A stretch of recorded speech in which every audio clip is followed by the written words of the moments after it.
Siapa sangka, di tengah pesatnya perkembangan industri kuliner, Desa Sading memiliki jajanan tradisional yang tetap eksis sejak tahun 1965 hingga sekarang. Disinilah aroma manis dan kenangan masa lalu masih bisa kita rasakan dari dapur rumahan yang sederhana. Salah satunya datang dari industri kue potong Jak Joget Bali. Bukan sekedar camilan biasa, tetapi kue ini ibarat cerita yang bisa disantap. Di setiap potongannya tersimpan kisah tentang ketekunan, konsistensi, dan kenikmatan cita rasa tempo dulu.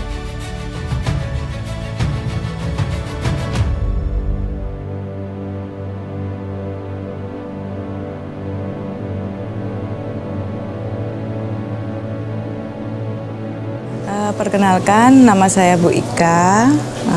Saya pemilik dari Sari Jaya Bakery dengan brandnya Jak Joget Bali. Jak Joget Bali dulu pertamanya itu bukan Jak Joget Bali. Jadi ini namanya dulu Sari Jaya Bakery. Itu berawal dari mertua saya sebenarnya ini ya, dulu namanya Sari Jaya gitu. Nah, itu dari tahun 1965 beliau sudah berproduksi ya. Tahun 2001 pindah ke sini. Jadi saya yang melanjutkan. Kalau saya sekarang udah generasi ketiga. Nah, mudah-mudahan untuk generasi selanjutnya mau mengambil bisnis ini, karena bisnis ini tuh istilahnya makanan kue jadul tapi masih banyak dinikmati. Karena kue potong ini khas sekali gitu loh. Kalau dengar dari cerita-cerita orang, jadi kalau orang makan kue potong pasti bilangnya gini, ini kue sading ya, gitu. Ini kue sading ya. Dan kenapa milih kue potong? Karena saya pikir dari kue-kue yang lain tuh paling unik gitu loh rasanya. Paling unik rasanya, dan dari beberapa tahun tuh masih pembelinya tuh masih stabil.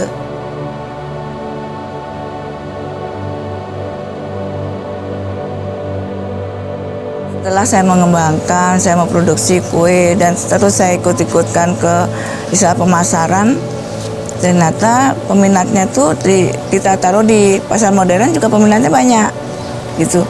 Jadi makin berkembang tidak hanya di pasar tradisional seperti itu. Nah, dari kue potong yang sekarang ini memang saya lebih mempekerjakan orang-orang sekitar, kayak ibu rumah tangga yang memang dia sudah tidak bisa lagi untuk kerja di luar. Awalnya tuh bikin kata Jak Joget Bali itu karena saya terinspirasi dengan budaya di Bali, yaitu nama joget bumbung ya, yang itu kan istilah masyarakat sekali umum ya. Terus kita tambahin kata jajo kan, karena orang Bali kan kalau bilang jajan itu kan jajo gitu. Tapi biar ada unsur jogetnya, jadi kita gabungkan menjadi Jak Joget Bali. Kalau kue potong itu memang tidak bisa pakai obat sembarangan, apalagi dengan penambahan pengawet yang berlebihan juga tidak bisa. Memang teksturnya itu ada punya kekentalan sendiri yang nggak bisa dirubah, jadi semua harus serba original. Karena kita tidak pakai pengawet, kita bertahan cuma sampai 15 hari aja. Kalau untuk yang sekarang, saya jarang nyetok bahan baku. Karena apa? Saya lebih menjaga biar bahan baku tetap fresh. Sekarang kita beli, besok kita produksi. Sekarang kita beli, besok kita produksi gitu. Nah, untuk varian kue potong Jak Joget Bali ini ada 4 varian. Jadi yang pertama itu coklat original, yang kedua pandan, yang ketiga taro ubi ungu, yang keempat baru durian. Kalau satu kali pembuatan sekitar 2000-an lah kalau satu hari ya.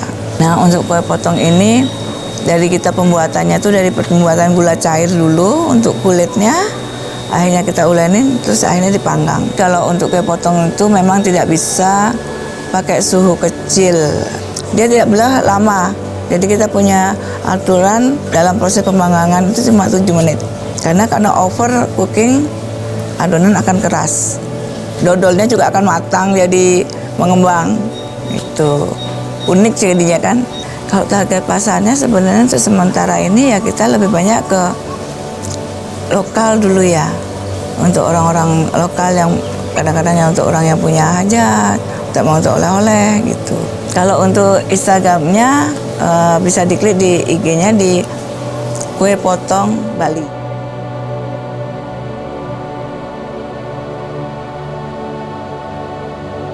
dari Pemkab Badungnya sendiri sering mengikutkan saya dalam kayak Jumat Ceria, terus pasar murah yang paling sering dilakukan kan pasar murah gitu. Sangat terbantu sekali karena itu kan ajang kita promosi, dan ternyata setelah saya ikut di pameran juga lumayan antusias pembelinya gitu. Tapi saya kemarin antusiasnya ada tamu dari Jerman, saya nggak tahu kenapa suka gitu dia. Pertama dia makan, langsung dia beli. Katanya mungkin ada kue di sana yang mirip ya, jadi dia beli pakai oleh-oleh gitu. Jadi kan terpacu saya, berarti oh ini berarti ada yang bisa nih kayaknya untuk oleh-oleh di luar juga gitu. Nah kemudian di sini saya selalu mengikuti kayak kegiatan pendampingan dari Dinas Kesehatan. Jadi mereka diajarkan bagaimana saya memproduksi cara produksi yang baik benar. Jadi saya juga ada legalitasnya dari PIRT, PDPP POM gitu. Kalau tantangannya yang paling banyak itu kompetitor. Ya kompetitor pasti. Yang kedua bahan baku yang kadang-kadang naik turun harganya, yang nggak stabil. Yang ketiga ya pasti pemasaran, sama packaging yang nomor 4. Karena saya anggap kue potong ini warisan budaya sebenarnya ya, karena udah dari tahun 1965 bahkan sebelumnya. Ya saya pinginnya produk ini jadi produk khas Badung.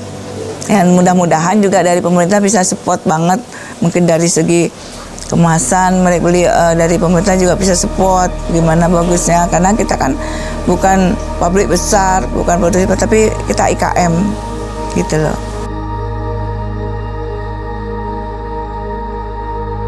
Keberhasilan Jojoget Bali tidak terlepas dari dukungan Dinas Perindustrian dan Tenaga Kerja Kabupaten Badung. Dengan upaya mengembangkan produk lokal melalui berbagai strategi, termasuk pelatihan dan pembinaan guna meningkatkan daya saing yang berkelanjutan di tengah perkembangan zaman. Sebagai OPD pengampu untuk peningkatan pertumbuhan ekonomi, kami menciptakan pusat-pusat pertumbuhan ekonomi baru secara merata di seluruh wilayah Kabupaten Badung melalui optimalisasi potensi wilayah guna mengurangi pengangguran terbuka yang saat ini menyentuh angka 1,83%. Berikutnya juga menurunnya tingkat kemiskinan ekstrim yang saat ini Badung di angka 0%, dan berikutnya meningkatnya laju pertumbuhan ekonomi yang saat ini berada di angka 5,94%. Tentu yang terakhir, indeks pembangunan manusia 83,87. Ini adalah langkah-langkah yang harus kami lakukan guna menciptakan pertumbuhan ekonomi yang secara konsisten. Pemkab Badung berpihak kepada ekonomi kerakyatan, yaitu telah menetapkan Perda nomor 6 tahun 2023 tentang rencana pembangunan industri Kabupaten Badung, yang titik fokusnya adalah menetapkan sentra-sentra industri di Kabupaten Badung. Sentra yang ada di Kabupaten Badung dengan tersebar di 6 kecamatan sebanyak 1.636 IKM. Salah satu yang akan kami bahas sekarang yaitu kami membuat role model, yaitu IKM Amertajaya yang ada di Kelurahan Sading dengan olahan berbagai jajo. Tentu kami berharap menjadi tolok ukur bangkitnya sentra-sentra industri yang ada di Kabupaten Badung. Dari langkah yang dilakukan, telah diberikan bantuan kepada IKM tersebut tahun 2023-2024 berupa sarana prasarana yang cukup lengkap. Dan perkembangannya, IKM yang ada di Sading sudah bisa mengetok tularkan kepada IKM lain se-Kabupaten Badung.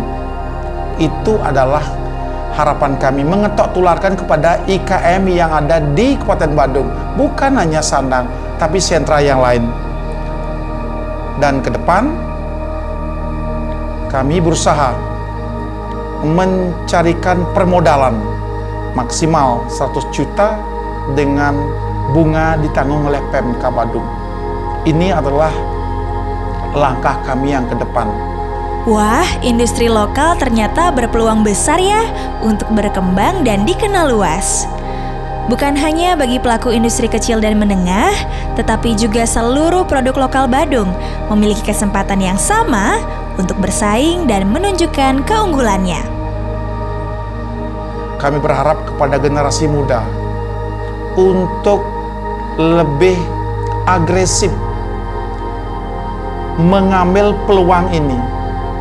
Tentu intervensi Pemkab akan kami optimalkan, baik skillnya, pembinaan, bantuan sarana prasarana, termasuk juga permodalan dan marketing pula. Tentu kami menyiapkan berbagai piranti, termasuk inovasi, agar kiranya IKM bukan lagi pelengkap, tetapi merupakan jangkauan utama meraih kehidupan yang terbaik di masa yang akan datang. Kemajuan industri lokal itu ibarat gotong royong. Pemerintah hadir di tengah masyarakat untuk memberi dukungan agar mereka bisa terus melangkah maju. Seperti cerita inspiratif dari pengusaha kecil di Badung.